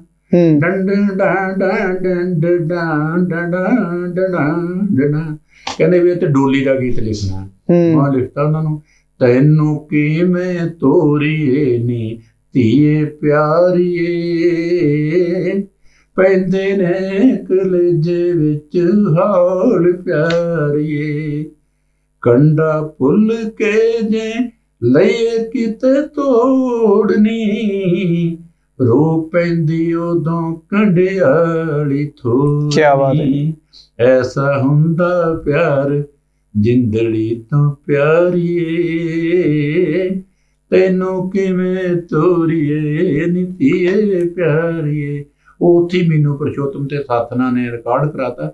ਇਹ ਜਾਣੀ ਇਹ ਤੁਹਾਡੇ 'ਚ ਇੱਕ ਕਲਾ ਹੁੰਦੀ ਹੈ। ਸਾਡੇ ਵੀਰ ਮਨਦੀਪ ਸਿੱਧੂ ਨੇ ਵੀ ਹੁਣ ਪੰਜਾਬੀ ਸਿਨੇਮਾ ਤੇ ਬਹੁਤ ਹੀ ਮੁੱਲਵਾਨ ਕਿਤਾਬ ਲਿਖੀ ਹੈ। ਮੈਂ ਸਮਝਦਾ ਸਾਡਾ ਬਹੁਤ ਕੁਝ ਰੁੜ ਜਾਣਾ ਸੀਗਾ ਇਸ ਤਰ੍ਹਾਂ ਦਾ, ਉਹਨਾਂ ਨੇ ਉਹਨੂੰ ਸਾਰੇ ਨੂੰ ਇਕੱਠਾ ਕਰ ਲਿਆ। ਤੇ ਇਸ ਤਰ੍ਹਾਂ ਦੀਆਂ ਜਿਹੜੀਆਂ ਗੱਲਾਂ ਵਾਪਰੀਆਂ ਨੇ ਸਾਡੇ ਫਿਲਮ ਖੇਤਰ 'ਚ, ਉਹ ਨਵੀਂ ਪੀੜ੍ਹੀ ਲਈ ਸਾਂਭ ਰਹੇ ਨੇ ਤੇ ਉਹਨਾਂ ਨੂੰ ਪਤਾ ਲੱਗੂਗਾ ਵੀ ਸਾਡਾ ਸਿਨੇਮਾ ਕਿਸ ਤਰ੍ਹਾਂ ਦਾ ਹੁੰਦਾ ਸੀ। ਇਸ ਤਰ੍ਹਾਂ ਦੇ ਮੇਰੇ ਬੜੇ ਅਨੁਭਵ ਨੇ ਉੱਥੇ ਵੀ, ਜਿਹੜਾ ਤੁਸੀਂ ਫਿਲਮ ਦੀ ਲੋੜ ਹੈ ਤੇ ਉਹਦੇ ਮੁਤਾਬਕ ਲਿਖਦੇ। ਪਰ ਇੱਕ ਹੋਰ ਵੀ ਗੱਲ ਆ, ਕਿਉਂਕਿ ਇੱਕ ਪਾਸੇ ਤਾਂ ਇੱਥੇ ਗੱਲ ਹੈ ਕੁੜੀਆਂ ਨੂੰ ਕਰਾਹੇ ਪਾਉਣ ਵਾਲੀ, ਪਰ ਮੇਰੇ ਗੀਤ ਦੇ ਵਿੱਚ ਭਾਬੀ ਕਹਿੰਦੀ ਜਿਹੜੀ ਆਪਣੀ ਨਨਾਣ ਨੂੰ ਸਮਝਾਉਂਦੀ ਹੈ। ਇਹ ਗੀਤ ਦਿਲਸ਼ਾਦ ਅਖਤਰ ਨੇ ਵੀ ਗਾਇਆ ਤੇ ਮਨਪ੍ਰੀਤ ਅਖਤਰ ਨੇ ਵੀ ਰਿਕਾਰਡ ਕਰਾਇਆ। ਵੀ ਕਣਕਾਂ ਦੇ ਪੱਕ ਕੇ ਰੰਗ ਨੀ ਨਨਾਨੇ ਹੈ, ਸਰਵਾਂ ਨੂੰ ਫੁੱਲ ਗਏ ਪੈ ਨੀ, ਹੀਰੀਏ ਸੰਭਲ ਸੰਭਲ ਕੇ ਰਹਿ। ਕਿਆ ਬਾਤ। ਮਾੜਾ ਧੀੜਾ ਲੀੜਾ ਤੇਰੇ ਆਵੇ ਨਾ, ਪਸੰਦ ਚੱਤੋ ਪਹਿਰ ਰਵੇਂ ਬਣ ਕੇ ਰਕਾਨ ਨੀ, ਵੇਖੀ ਕਿਤੇ ਪਿੰਡ ਦੀ ਤੂੰ ਸੱਥ ਵਿੱਚ ਬਾਬਲੇ ਦਾ ਦਈ ਨਾ ਘਟਾ ਮਾਨ ਤਾਣ ਨੀ, ਮਰਨ ਮਰਾਉਣ ਹੋ ਜੂ ਤੇਰੇ ਵੀਰਿਆਂ ਦਾ, ਕਿਸੇ ਚੰਗੀ ਮਾੜੀ ਜੇ ਨਹੀਂ ਦਿੱਤੀ ਕਹੇ। ਉਹਦੇ ਵਿੱਚ ਵੀ ਵੀਰਾ ਤੇਰਾ ਕੱਲ ਦਾ ਗਿਆ ਪਿੰਡ ਕੰਮਿਆਂ ਨੇ ਪਈ ਆ ਮੁੰਡੇ ਦੀ ਉੱਥੇ ਦੱਸ ਨੀ, ਕਹਿੰਦੇ ਨੇ ਵਿਚੋਲੇ ਮੁੰਡਾ ਬੜਾ ਹੀ ਸੁਨੱਖਾ ਆਉਣਾ, ਤਲੀ ਤੇ ਰੁਪਈਆ ਜਿਹਦੇ ਰੱਖ ਨੀ, ਪੱਤ ਉਹ ਹੀਰਾ ਜਿਹੜਾ ਸਾਂਭ ਸਾਂਭ ਧੀਆਂ ਪਿੰਡ ਸਹੁਰਿਆਂ ਦੇ ਜਾਂਦੀਆਂ ਨੇ ਲੈ। ਕਿਆ ਬਾਤ ਹੈ। ਪੱਤ ਉਹ ਹੀਰਾ ਜਿਹੜਾ ਸਾਂਭ ਸਾਂਭ ਧੀਆਂ ਪਿੰਡ ਸਹੁਰਿਆਂ ਦੇ ਜਾਂਦੀਆਂ ਨੇ ਲੈ, ਨੀਰੀਏ ਸੰਭਲ ਸੰਭਲ ਕੇ ਰਹਿ। ਕਿਆ ਬਾਤ ਹੈ। ਇਸ ਤਰ੍ਹਾਂ ਦੇ ਹਰ ਤਰ੍ਹਾਂ ਦੇ ਅਨੁਭਵ ਦੇ ਗੀਤ। ਅੱਛਾ, ਇਹ ਇੱਕ ਹੋਰ ਸਵਾਲ, ਅੱਜ ਕੱਲ ਕਹਿ ਦਿੱਤਾ ਜਾਂਦਾ ਕਿ ਜਿਹੜੀ ਅੱਜ ਕੱਲ ਦੀ ਪੀੜ੍ਹੀ ਆ ਸਾਡੇ ਵਰਗੀ ਵੀ ਉਹ ਸਾਹਿਤ ਤੋਂ ਬਹੁਤ ਦੂਰ ਆ, ਪੜ੍ਹਦੀ ਨਹੀਂ ਹੈਗੀ, ਜ਼ਿਆਦਾਤਰ ਸੋਸ਼ਲ ਮੀਡੀਆ ਤੇ। ਜਿਹੜਾ ਤੁਹਾਡੇ ਟਾਈਮ ਦਾ ਦੌਰ ਹੈ, ਤੁਹਾਡੇ ਟਾਈਮ ਦੇ ਜਿਹੜੇ ਯੰਗਸਟਰ ਸੀ, ਮਤਲਬ 70 ਦੇ 80 ਦੇ, ਉਹ ਸਾਹਿਤ ਦੇ ਕਿੰਨਾ ਕੁ ਨੇੜੇ ਸੀ? ਨਹੀਂ, ਅਸਲ ਵਿੱਚ ਇਹ ਹੈ ਵੀ ਸਾਡੇ ਵੇਲੇ ਨਾ ਮਨੋਰੰਜਨ ਦੇ ਇਸ ਤਰ੍ਹਾਂ ਦੇ ਬਹੁਤੇ ਸਾਧਨ ਆਏ ਨਹੀਂ ਸੀ। ਮੈਂ ਜਦੋਂ 7ਵੀਂ 8ਵੀਂ 'ਚ ਪੜ੍ਹਦਾ ਸੀ, ਸਾਡੇ ਪਿੰਡ ਲਾਈਟ ਹੀ ਨਹੀਂ ਸੀ ਹੁੰਦੀ, ਬਿਜਲੀ ਨਹੀਂ ਸੀ। ਮੈਂ ਲੰਪ ਜਗਾ ਕੇ ਵੀ ਪੜ੍ਹਦਾ ਰਿਹਾ ਤੇ ਸਾਈਕਲ ਸਵਾਰੀ ਹੁੰਦੀ ਸੀਗੀ ਵੱਧ ਤੋਂ ਵੱਧ। ਸਾਡੇ ਪ੍ਰੋਫੈਸਰ ਵੀ, ਜਾਨੀ even professor Kulbir Singh Kang, professor Gurdial Singh ਨਾਵਲਕਾਰ, ਪ੍ਰੋਫੈਸਰ ਬ੍ਰਹਮ ਜਗਦੀਸ਼ ਸਿੰਘ ਵਰਗੇ ਜਾਨੀ ਚੰਗੇ ਨਾਮ, ਡਾਕਟਰ ਗੁਰਦੇਵ ਸਿੰਘ ਸਿੱਧੂ, ਵਧੀਆ ਵਧੀਆ ਪ੍ਰੋਫੈਸਰ, ਡਾਕਟਰ TR ਵਿਨੋਦ, ਇਹ ਸਾਰੇ ਸਾਈਕਲਾਂ ਤੇ ਪੜ੍ਹਾਉਣ ਆਉਂਦੇ ਹੁੰਦੇ ਸੀਗੇ, ਸਮਝ ਗਏ ਨਾ। ਤੇ ਉਦੋਂ ਸਾਧਨ ਵੱਧ ਤੋਂ ਵੱਧ ਮਨੋਰੰਜਨ ਦਾ ਰੇਡੀਓ ਹੁੰਦਾ ਸੀ, ਉਹ ਵੀ ਜਦੋਂ ਜਲੰਧਰ ਤੇ ਦਿਹਾਤੀ ਪ੍ਰੋਗਰਾਮ ਵਗੈਰਾ ਜਾਂ ਪੰਜਾਬੀ ਗੀਤ ਚੱਲਦੇ ਸੀ, ਫਿਰ ਲੋਕ ਕਿੱਸਾ ਕਾਵਿ ਵੀ ਕੁਝ ਪੜ੍ਹ ਲੈਂਦੇ ਸੀ ਤੇ ਜਾਂ ਨਾਵਲ ਵਗੈਰਾ। ਮੇਰਾ ਸ਼ੌਕ ਇਹ ਪੈਦਾ ਹੋ ਗਿਆ ਉਸ ਉਮਰ ਦੇ ਵਿੱਚ ਹੀ ਕਿ ਉਦੋਂ ਨਾ ਰਸ਼ੀਆ ਦੇ ਪ੍ਰਗਤੀ ਪ੍ਰਕਾਸ਼ਨ ਰਾਹੀਂ ਛਪ ਕੇ ਸਾਹਿਤ ਆਉਂਦਾ ਹੁੰਦਾ ਸੀਗਾ, ਸਸਤੇ ਮੁੱਲ ਤੇ ਬੜੀਆਂ ਵਧੀਆ, ਜਿਨ੍ਹਾਂ 'ਚ ਟਾਲਸਟਾਏ, ਗੋਰਕੀ, ਚੈਖਵ, ਠੀਕ ਹੈ ਨਾ, ਸ਼ੋਲੋਖੋਵ, ਪੁਸ਼ਕਿਨ, ਇਸ ਤਰ੍ਹਾਂ ਦੇ ਵਧੀਆ ਜਿਹੜੇ ਸੀਗੇ ਲੇਖਕ, ਉਹਨਾਂ ਦੀਆਂ ਕਿਤਾਬਾਂ ਆਉਂਦੀਆਂ ਸੀ। ਮੈਂ ਉਸ ਉਮਰ 'ਚ ਉਹ ਖਰੀਦ ਕੇ ਪੜ੍ਹਨ ਲੱਗ ਪਿਆ। ਜਾਂ ਉਹਦਾ ਇਹ ਜਰਮਨ ਦਾ ਸ਼ਾਇਰ ਗੁਸਤਾਵ ਫਲਾਵੇਅਰ, ਠੀਕ ਹੈ ਨਾ, ਵੇਰਾ ਪਨੋਵਾ, ਇਸ ਤਰ੍ਹਾਂ ਦੇ ਜਿਹੜੇ ਅੱਛੇ ਅੱਛੇ ਸਾਹਿਤ ਵਾਲੇ ਸੀ ਨਾ, ਮੈਂ ਉਹਨਾਂ ਨੂੰ ਪੜ੍ਹਿਆ। ਉਦੋਂ ਸਾਡਾ ਉਹ ਮਨੋਰੰਜਨ ਦਾ ਸਾਧਨ ਸੀ। ਫਿਰ ਇਹਦੇ ਨਾਲ ਦੇ ਨਾਲ ਅਸੀਂ ਵੀ ਸ਼ਾਮ ਨੂੰ ਮੁੰਡੇ ਬਾਸਕਟਬਾਲ, ਵਾਲੀਬਾਲ ਜਾਂ ਕਬੱਡੀ ਖੇਡ ਲੈਂਦੇ ਸੀ, ਉਹ ਆਪਣਾ ਮਨੋਰੰਜਨ ਕਰ ਲੈਂਦੇ ਸੀ। ਜਾਂ ਉਹਨਾਂ ਵੇਲੇ ਕਬੂਤਰਾਂ ਦੀ ਉਡਾਰੀਆਂ, ਬਾਜ਼ੀਆਂ ਲਾ ਕੇ, ਕੁੱਕੜਾਂ ਦੀ ਲੜਾਈ, ਕੁੱਤਿਆਂ ਦੀਆਂ ਰੇਸਾਂ, ਖਰਗੋਸ਼ ਮਗਰ, ਠੀਕ ਹੈ ਨਾ, ਇਸ ਤਰ੍ਹਾਂ ਦੇ ਮੇਲੇ ਮਸਾਬਾਂ ਦੇ ਸ਼ੌਂਕ। ਤੇ ਪਰ ਇਹ ਹੈ ਵੀ ਉਦੋਂ ਲੋਕਾਂ ਦੇ ਕੋਲੇ ਪੈਸਾ ਘੱਟ ਹੁੰਦਾ ਸੀ, ਘਰ ਵੀ ਕੱਚੇ ਪੱਕੇ ਜਿਹੇ ਹੁੰਦੇ ਸੀ, ਪਰ ਲੋਕੀ ਨਾ ਅੱਜ ਨਾਲੋਂ ਬਹੁਤ ਸੁਖੀ ਸੀ। ਕੋਈ ਉਦੋਂ ਜਿਹੜਾ ਜੱਟ ਕਿਸਾਨ ਆਤਮ ਹੱਤਿਆ ਨਹੀਂ ਸੀ ਕਰਦਾਗਾ, ਉਹ ਲੋਕੀ ਨਾ ਬਾਜ਼ਾਰਵਾਦ ਦਾ ਸ਼ਿਕਾਰ ਨਹੀਂ ਸੀ ਹੋਏ। ਬਾਜ਼ਾਰ ਦੀ ਤਾਂ ਸਾਨੂੰ ਲੋੜ ਆ ਕਿਉਂਕਿ ਅਸੀਂ ਚੀਜ਼ ਖਰੀਦਣੀ ਆ, ਪਰ ਬਾਜ਼ਾਰਵਾਦ ਉਦੋਂ ਬਣਦਾ ਵੀ ਜਦੋਂ ਜਿਹੜੀ ਚੀਜ਼ ਦੇ ਸਾਨੂੰ ਲੋੜ ਵੀ ਨਹੀਂ ਹੁੰਦੀ ਉਹ ਵੀ ਸਾਡੇ ਘਰ ਤੱਕ ਲਿਆ ਦਿੱਤੀ ਜਾਂਦੀ ਹੈ, ਸਾਨੂੰ ਸਾਡੇ ਮਨ ਚ ਵਾੜ ਦਿੱਤੀ ਜਾਂਦੀ ਆ। ਅਸੀਂ ਚੀਜ਼ਾਂ ਇਕੱਠੀਆਂ ਕਰਨ ਲੱਗ ਪੈਂਦੇ ਆ, ਠੀਕ ਆ ਨਾ, ਜਿਵੇਂ ਚੂਹੇ ਇਕੱਠਾ ਕਰਨ ਲੱਗ ਪੈਂਦੇ ਨੇ, ਅਨਾਜ ਵੀ ਅਸੀਂ ਉਹ ਜਦੋਂ ਨਾ ਹੋਇਆ ਉਦੋਂ ਖਾਵਾਂਗੇ ਇਹਨੂੰ, ਤਾਂ ਕਈ ਵਾਰੀ ਉਹ ਇਕੱਠਾ ਕਰਕੇ ਵੀ ਭੁੱਲ ਪੈਂਦੇ ਆ, ਉੱਥੇ ਉੱਗਾ ਕਿ ਪੈਂਦਾ, ਉਵੇਂ ਅਸੀਂ ਲੋਕ ਫਿਰ ਕਰਨ ਲੱਗ ਪੈਂਦੇ ਆ। ਤੇ ਉਦੋਂ ਇਹ ਸਾਧਨ ਸੀ ਜਿਹੜਾ ਹੁਣ ਹੈ। ਹੁਣ ਪਹਿਲਾਂ ਟੀਵੀ ਆਇਆ ਸੀ, ਹੁਣ ਮੈਂ ਦੇਖਦਾ ਵੀ ਟੀਵੀ ਅੱਗੇ ਬੈਠੇ ਵੀ ਲੋਕ ਮੋਬਾਈਲ ਤੇ ਲੱਗੇ ਰਹਿੰਦੇ ਨੇ। ਉਸ ਤੋਂ ਵੀ ਮਾੜੀ ਗੱਲ ਆ, ਕਿਸੇ ਨੂੰ ਮਿਲਣ ਉਹਦੇ ਘਰ ਜਾਂਦੇ ਨੇ ਤੇ ਘਰ ਜਾ ਕੇ ਵੀ ਮੋਬਾਈਲ ਤੇ ਟਿਕ ਟਿਕ ਟਿਕ ਟਿਕ ਕਰੀ ਜਾਂਦੇ ਨੇ, ਦੂਜੇ ਬੰਦੇ ਨਾਲ ਗੱਲ ਨਹੀਂ ਕਰਦੇ, ਜਾਣੀ ਕਿ ਕੋਈ ਬੜੀ ਵਧੀਆ ਗੱਲ ਨਹੀਂ ਗੀ, ਇਹ ਅਨੈਤਿਕਤਾ ਹੈ। ਤੁਸੀਂ ਕਿਤੇ ਘਰ ਜਾਂਦੇ ਆ, ਮੋਬਾਈਲ ਨੂੰ ਪਾਸੇ ਰੱਖੋ। ਬੱਚੇ ਸੜਕਾਂ ਤੇ ਜਾਂਦੇ, ਵਹੀਕਲ ਚਲਾਉਂਦੇ, ਕੰਨਾਂ ਨਾਲ ਲਾਈ ਜਾਂਦੇ ਨੇ, ਹੈ ਵੀ ਤੁਸੀਂ ਜੇ ਬਹੁਤਾ ਜ਼ਰੂਰੀ ਹੈ ਰੁਕ ਕੇ ਸੁਣ ਲਓ, ਨਹੀਂ ਬਾਅਦ ਵਿੱਚ ਕਰ ਲਓ ਜੇ ਜਿਹਦਾ ਕਿਸੇ ਦਾ ਹੋਇਆ। ਇਹਦੇ ਨਾਲ ਅਸਲ ਵਿੱਚ ਸਾਡੇ ਬੱਚੇ ਆ ਨਾ ਜਿਹੜੇ ਇਸ ਵੇਲੇ ਪੁਰਾਣੇ ਨਾਲੋਂ ਟੁੱਟ ਗਏ ਆ, ਤੇ ਨਵਾਂ ਇਹਨਾਂ ਨੂੰ ਕੋਈ ਚੰਗਾ ਜੇ ਕੋਈ ਸ਼ਾਇਦ ਮਿਲ ਨਹੀਂ ਸਕਿਆ, ਤੇ ਵਿਚਾਲੇ ਨਾ ਇਹ ਭਟਕਣ ਜੇ ਚ ਡਾਵਾਂਡੋਲ ਸਥਿਤੀ ਚ, ਕਦੇ ਇੱਧਰ ਕਦੇ ਉੱਧਰ, ਉਧਰੋਂ ਇਹਨਾਂ ਨੂੰ ਸਰਕਾਰਾਂ ਲਾ ਜਾਈ ਜਾਂਦੀਆਂ ਨੇ, ਤੁਹਾਨੂੰ ਆਹ ਦੇ ਦਿਆਂਗੇ, ਤੁਹਾਨੂੰ ਆਹ ਦੇ ਦਿਆਂਗੇ, ਤੇ ਬਾਅਦ ਚ ਇਹਨਾਂ ਦਾ ਫਿਊਚਰ ਵੀ ਕੋਈ ਨਹੀਂ। ਵੀ ਜੇ ਉਹਨੂੰ ਕੋਈ 5-10 ਹਜ਼ਾਰ ਤੇ ਕੋਈ ਬੱਚਾ ਨੌਕਰੀ ਕਰਦਾ ਹੈ, ਉਹ ਕੀ ਘਰ ਪਾਲੂ, ਕੀ ਬੱਚੇ ਪੜ੍ਹਾ ਲੂ, ਚੰਗੀਆਂ ਸਕੂਲਾਂ ਦੀ ਤਾਂ ਫੀਸ ਹੀ 10-15 ਹਜ਼ਾਰ, ਬਿਲਕੁਲ ਠੀਕ ਹੈ ਨਾ। ਜਾਂ ਫਿਰ ਇਹ ਆ ਵੀ ਬੱਚੇ ਵਿਆਹ ਕਰਨ ਵੇਲੇ ਛੱਤ ਰੱਖਿਆ ਕਰਨਗੇ ਵੀ ਉਹਦੇ ਨਾਲ ਕਰਾਉਣਾ ਜਿਹੜਾ ਬੱਚਾ ਨਾ ਚਾਹੂਗਾ, ਹੈ ਤੇ ਉਹ ਆਪਣੇ ਆਪ ਨੂੰ ਖਤਮ ਕਰਨ ਵਾਲੀ ਗੱਲ ਆ ਆਪਣੀਆਂ ਪੀੜ੍ਹੀਆਂ ਨੂੰ। ਜੀ ਬਿਲਕੁਲ। ਇਹ ਅਸੀਂ ਜਾਨੀ ਪੁਰਾਣੇ ਨੂੰ ਤਾਂ ਤੱਜਤਾ, ਨਵਾਂ ਅਸੀਂ ਅਜੇ ਚੰਗਾ ਪੈਦਾ ਨਹੀਂ ਕਰ ਸਕੇ, ਪਰ ਚੰਗਾ ਪੈਦਾ ਹੋਊਗਾ। ਮੈਂ ਤਾਂ ਆਸ਼ਾਵਾਦੀ ਹੈਗਾ ਕਿ ਸਾਡੀ ਪੰਜਾਬੀ ਕੌਮ ਆ ਜਿਹੜੀ ਇਹ ਬਹੁਤ ਅਗਾਂਹ ਵਧੂ ਤੇ ਜਿੰਦਾ ਦਿਲ ਕੌਮ ਆ। ਜਿਵੇਂ ਸਾਡੇ ਦਰਿਆ ਠਾਠਾਂ ਮਾਰ ਕੇ ਵਗਦੇ ਨੇ, ਉਵੇਂ ਅਸੀਂ ਵਗਣ ਵਾਲੇ ਬੰਦੇ ਆ, ਤੇ ਇਹਦੇ ਚ ਚੰਗਾ ਕੁਛ ਪੈਦਾ ਹੋਊਗਾ। ਪੰਜਾਬੀ ਫਿਲਮਾਂ ਵੀ ਹੁਣ ਹੌਲੀ ਹੌਲੀ ਚੰਗੇ ਪਾਸੇ ਵੱਲ ਤੁਰ ਰਹੀਆਂ ਨੇ। ਨਸ਼ੇ ਵੱਲੋਂ ਵੀ ਪੰਜਾਬ ਦਾ ਨੰਬਰ ਅੱਗੇ ਤੋਂ ਥੋੜਾ ਜਿਹਾ ਥੱਲੇ ਆ ਰਿਹਾ, ਮੈਨੂੰ ਜਿਹੜੇ ਸਰਵੇ ਹੋ ਰਹੇ ਨੇ ਵੀ ਪੰਜਾਬੀ ਹੁਣ ਉਹਨੇ ਨਸ਼ਿਆਂ ਵੱਲ, ਕਿਉਂਕਿ ਜਦੋਂ ਦੂਜਿਆਂ ਨੂੰ ਮਰਦੇ ਕਰਦੇ ਡਿੱਗਦੇ ਨੇ ਤੇ ਉਹਨਾਂ ਦੇ ਮਨ 'ਚ ਅਹਿਸਾਸ ਹੁੰਦਾ ਇਸ ਤਰ੍ਹਾਂ ਦਾ। ਤੇ ਬਾਕੀ ਬੱਚਿਆਂ ਨੂੰ ਮੁੱਢ ਤੋਂ ਟੀਚਰਾਂ ਨੂੰ ਵੀ ਪੜ੍ਹਾਉਣਾ ਸਿਖਾਉਣਾ ਘਰ ਤੋਂ ਵੀ ਚਾਹੀਦਾ ਵੀ ਭਾਈ ਇਹਨਾਂ ਚੀਜ਼ਾਂ ਦੇ ਇਹ ਮਾੜੇ ਅਸਰ ਹੁੰਦੇ ਨੇ। ਅੱਛਾ, ਇੱਕ ਗੱਲ ਹੋਰ, ਬਹੁਤ ਸਿੰਗਰਾਂ ਦੇ ਤੁਸੀਂ ਨੇੜੇ ਰਹੇ ਹੋ, ਖਾਸ ਤੌਰ ਤੇ ਗੱਲ ਕਰੀਏ ਸਰਦੂਲ ਸਿਕੰਦਰ ਸਾਹਿਬ, ਮੁਹੰਮਦ ਸਦੀਕ ਸਾਹਿਬ ਦੇ ਨਾਲ ਤੁਸੀਂ ਜੁੜ ਕੇ ਕੰਮ ਕੀਤਾ। ਉਹਨਾਂ ਸਮਿਆਂ ਦੀ ਗਾਇਕੀ ਦੀ ਤੁਸੀਂ ਖਾਸੀਅਤ ਕੀ ਮੰਨਦੇ ਹੋ? ਉਹਨਾਂ ਟਾਈਮਾਂ 'ਚ ਕੀ ਖਾਸ ਇਹੋ ਜਿਹਾ, ਕਿਉਂਕਿ ਉਹਨਾਂ ਟਾਈਮਾਂ 'ਚ ਰਿਕਾਰਡ ਹੋਏ ਗਾਣਿਆਂ ਦੀ ਅੱਜ ਵੀ ਉਮਰ ਬਹੁਤ ਹੈ। ਨਹੀਂ, ਉਹ ਗੀਤ ਜਿਉਂਦੇ ਗੀਤ ਨੇ, ਉਹ ਗੀਤ ਆ ਜਿਉਂਦੇ ਗੀਤ ਨੇ। ਉਹਨਾਂ 'ਚ ਸਾਜ਼ ਨਹੀਂ ਹੀਰੋ ਹੁੰਦਾ, ਗਾਇਕ ਹੀਰੋ ਹੁੰਦਾ। ਹੁਣ ਤਾਂ ਸਾਜ਼ ਹੁੰਦੇ ਨੇ, ਕੰਪਿਊਟਰ ਤੇ ਆਵਾਜ਼ਾਂ ਬਣਾ ਲੈਂਦੇ ਨੇ। ਮੈਂ ਬਹੁਤ ਸਾਰੇ ਵਧੀਆ ਵਧੀਆ ਗਾਇਕਾਂ ਨੂੰ ਸੁਣਿਆ ਹੈ ਕਿ ਉਹਨਾਂ ਨੂੰ ਜੇ ਵੈਸੇ ਗਾਉਣ ਲਈ ਜਦੋਂ ਕਿਹਾ ਜਾਂਦਾ ਕਿਸੇ ਪ੍ਰੋਗਰਾਮ 'ਚ, ਉਹਨਾਂ ਦੀ ਆਵਾਜ਼ ਵਿੱਚ ਦਮ ਹੀ ਨਹੀਂ ਹੁੰਦਾ। ਹਾਲਾਂਕਿ ਮੈਂ ਗੀਤਕਾਰ ਹਾਂ, ਮੈਂ ਵੀ ਤੁਹਾਨੂੰ ਗੁਣਗੁਣਾ ਕੇ ਸੁਣਾ ਸਕਦਾ ਵੀ ਸੋਹਣੇ ਫੁੱਲ ਤਰੇਲ 'ਚ ਧੋਤੇ ਲੱਗਦੇ ਨੇ ਹੋ, ਸੋਹਣੇ ਫੁੱਲ ਤਰੇਲ 'ਚ ਧੋਤੇ ਲੱਗਦੇ ਨੇ, ਗਹਿਣੇ ਪਾ ਕੇ ਬਿਰਖ ਖਲੋਤੇ ਲੱਗਦੇ ਨੇ। ਕੀ ਬਾਤ ਹੈ। ਕੁਦਰਤ ਜਦ ਵੀ ਰੂਪ ਵੰਡਣ ਤੇ ਆਉਂਦੀ ਹੈ ਹੋ, ਘੁੱਗੀਆਂ ਦੇ ਗਲ ਵਿੱਚ ਵੀ ਗਾਨੀ ਪਾਉਂਦੀ ਹੈ, ਮੋਰਾਂ ਦੇ ਖੰਭਾਂ ਵਿੱਚ ਕਿਸੇ ਸੁਚੱਜੀ ਨੇ ਹੋ, ਮੋਰਾਂ ਦੇ ਖੰਭਾਂ ਵਿੱਚ ਕਿਸੇ ਸੁਚੱਜੀ ਨੇ, ਮੋਤੀ ਰੀਝਾਂ ਨਾਲ ਪਰੋਤੇ ਲੱਗਦੇ ਨੇ, ਖੰਭਾਂ ਹੇਠਾਂ ਬੋਟ ਲਕੋਏ ਚਿੜੀਆਂ ਨੇ ਹੋ, ਖੰਭਾਂ ਹੇਠਾਂ ਬੋਟ ਲਕੋਏ ਚਿੜੀਆਂ ਨੇ, ਦਾਦੀ ਦੀ ਬੁੱਕਲ ਵਿੱਚ ਪੋਤੇ ਲੱਗਦੇ ਨੇ। ਕੀ ਬਾਤ ਹੈ। ਗਹਿਣੇ ਪਾ ਕੇ ਬਿਰਖ ਖਲੋਤੇ ਲੱਗਦੇ ਨੇ। ਵੀ ਅਸੀਂ ਵੀ ਨਾ ਇਹ ਗਾ ਲੈਂਦੇ ਆ, ਉਹਨਾਂ ਦੀ ਵਿਚਾਰਿਆਂ ਦੀ ਆਵਾਜ਼ ਨਹੀਂ ਨਿਕਲਦੀ, ਐਂ ਲੱਗਦਾ ਵੀ ਉਹ ਗਾਉਣ ਵਾਲਾ ਕੋਈ ਹੋਰ ਆ ਤੇ ਇਹ ਜਿਹੜਾ ਟੀਵੀ ਅੱਗੇ ਬੈਠਾ ਇਹ ਕੋਈ ਹੋਰ ਆ ਜੀ। ਉਹ ਪੁਰਾਣੇ ਗੀਤਾਂ 'ਚ ਨਾ ਇੱਕ ਤਾਂ ਗੀਤ ਵਧੀਆ ਸੀਗੇ, ਇੱਕ ਉਹਨਾਂ ਦੀਆਂ ਆਵਾਜ਼ਾਂ ਜਿਹੜੀਆਂ ਨਾ ਮਿੱਠੀਆਂ ਸੀ।